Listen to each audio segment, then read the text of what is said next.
Assalamualaikum warahmatullahi wabarakatuh. Alhamdulillahirabbil alamin. Assalatu wassalamu ala asrafil anbiya'i wal mursalin sayyidina wa maulana Muhammadin wa ala alihi wa sahbihi ajma'in. Amma ba'd.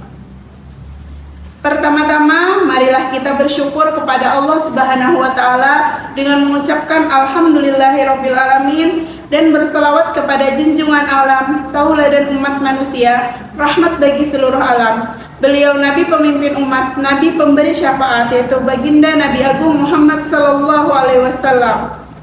Sahabat pemirsa yang semoga dirahmati oleh Allah Subhanahu wa taala.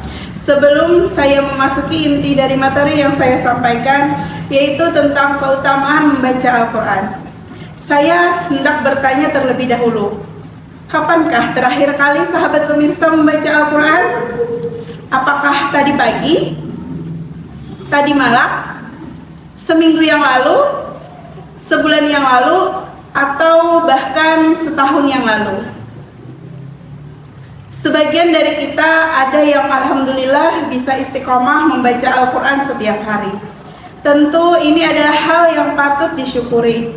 Namun sebagian dari kita ada pula yang bahkan membaca Al-Quran hanya di bulan Ramadan saja. Alhamdulillah, ini masih lebih baik, karena umat Islam yang tidak membaca Al-Quran selama bertahun-tahun juga masih sangat banyak. Satu hal miris yang terjadi pada umat Islam saat ini adalah ketika banyak dari mereka yang menjadikan mushaf Al-Quran sebagai penghias rak buku mereka. Debu pada mushaf semakin menebal, menunjukkan lamanya mushaf itu tidak tersentuh, apalagi terbaca. Bahkan tak jarang dijumpai pada rumah-rumah kaum muslimin, beberapa mushaf telah robek dimakan tikus. Innalillahi wa innalillahi raji'un. Sungguh ini adalah musibah yang sangat besar. Para sahabat pemirsa yang semoga dirahmati oleh Allah Subhanahu wa taala, banyak dari kita yang malas membaca Al-Quran.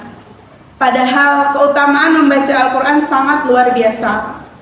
Di dalam sebuah hadis diriwayatkan bahwa Rasulullah Shallallahu Alaihi Wasallam bersabda, yang artinya,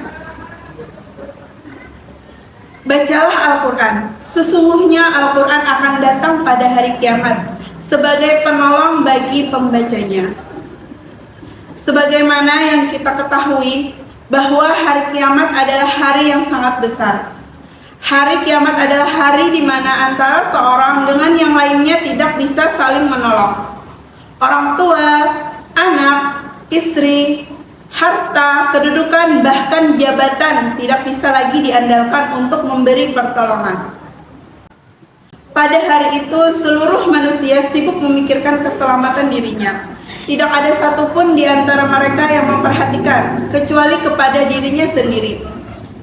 Di dalam Al-Quran, Quran Surah Abasa ayat 33 sampai 34 menyebutkan, yang artinya, maka apabila datang suara yang mengekakkan dari tiupan sangkakala, pada hari itu manusia lari dari saudaranya, ibu dan bapaknya, serta istri dan anak-anaknya. Setiap orang dari mereka pada hari itu mempunyai urusan yang menyibukkannya. Para sahabat pemirsa yang dirahmati oleh Allah, selain syafaat, kita juga membutuhkan bekal kebaikan agar bisa selamat pada hari kiamat. Tahukah Anda, ternyata pahala kebaikan yang begitu banyak dapat kita peroleh hanya dengan membaca Al-Quran. Rasulullah Sallallahu Alaihi Wasallam pernah bersabda, yang artinya, barang siapa yang membaca satu huruf dari Al-Quran, maka baginya satu kebaikan, dan satu kebaikan itu dilipatkan 10 kalinya. Aku tidak mengatakan alif lam mim itu satu huruf, akan tetapi alif itu satu huruf, lam itu satu huruf, dan mim itu satu huruf. Hadis riwayat Tirmizi. Masya Allah, sungguh beruntung para pembaca Al-Quran di hari kiamat nanti. Di saat orang-orang tidak banyak membawa pahala kebaikan di hari kiamat, maka para pembaca Al-Quran akan membawa banyak pahala kebaikan ketika menghadap Allah Subhanahu wa taala. Bayangkan saja, apabila dalam sehari kita bisa membaca Al-Qur'an setidaknya 1 halaman saja, tidak sampai 5 menit bukan? Anggaplah 1 halaman terdapat 100 huruf. Itu artinya bila kita membaca 1 halaman, maka kita memperoleh 1000 pahala kebaikan. Masya Allah, sungguh keberuntungan yang besar bagi para pembaca Al-Quran di hari kiamat. Seharusnya kita iri melihat teman-teman kita yang rajin membaca Al-Quran, karena betapa besarnya apa yang akan mereka peroleh pada hari kiamat nanti. Karena itulah besarnya pahala membaca Al-Quran, sampai-sampai Rasulullah SAW membolehkan kita iri dengan orang tersebut. Tujuannya adalah agar kita berlomba-lomba dalam membaca Al-Quran di siang dan malam hari. Beliau bersabda, yang artinya tidak boleh hasad kecuali pada 2 hal, yaitu seorang laki-laki yang Allah berikan Al-Quran lalu ia membacanya pada malam dan siang hari, dan seorang laki-laki yang Allah berikan harta lalu ia infakkan hartanya pada malam dan siang hari. Hadis riwayat Bukhari. Para pemirsa yang semoga dirahmati oleh Allah Subhanahu wa taala, Al-Quran adalah petunjuk hidup bagi manusia.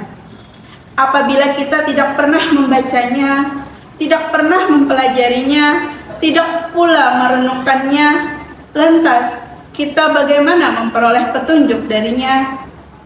Bukankah orang yang tidak memperoleh petunjuk dari Al-Quran adalah orang yang tersesat? Rasulullah SAW pernah bersabda, barang siapa yang mengikuti Al-Quran, maka ia berada di atas petunjuk. Dan barang siapa yang meninggalkan Al-Quran, maka ia berada di atas kesesatan. Hadis riwayat Muslim.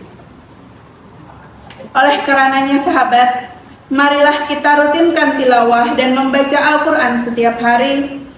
Cobalah luangkan waktu setidaknya 10 menit per hari untuk tilawah dan merenungkan ayat-ayat Al-Quran. Jangan lupa membaca terjemahannya dan juga tafsir agar kita dapat memahami dan mengamalkan ayat yang kita baca. Ketahuilah bahwa sesungguhnya salah satu keutamaan membaca Al-Quran adalah dapat menyebabkan roh kita hidup di sisi Allah.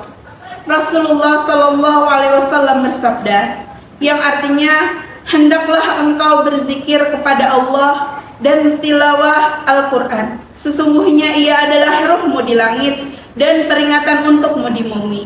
Hadis riwayat Ahmad.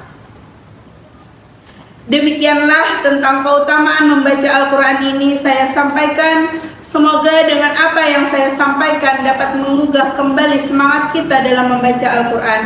Atas perhatiannya saya ucapkan syukran wa jazakumullah khair.